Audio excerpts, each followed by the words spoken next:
So you're reading a novel and everything seems to be about normal until all of a sudden an artificially living man created by a mad scientist shows up?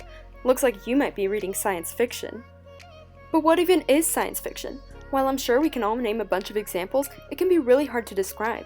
Yeah, some might have aliens or cool lasers, but there are really three main things that are in almost every science fiction work. Let's start with the obvious one, the presence of science and technology. Who would have guessed? One of science fiction's greatest influences is the advancement of human knowledge. A lot of times the entire plot centers around it, and often the authors use this to make moral or social commentary by asking questions like, when does science go too far, if ever? Speaking of questions, another major factor in science fiction is speculation.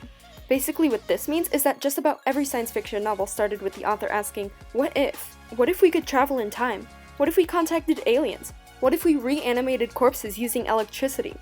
Most science fiction authors are just making predictions on what the world might be like, especially with possible scientific advancements.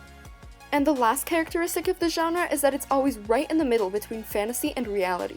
Science fiction has to have some element that's different than the real world, but at the same time, it has to be based on a partial truth, and the parts that aren't truth have to be at least somewhat plausible. But no matter how far science progresses, I know there are some authors' predictions I really hope never come true.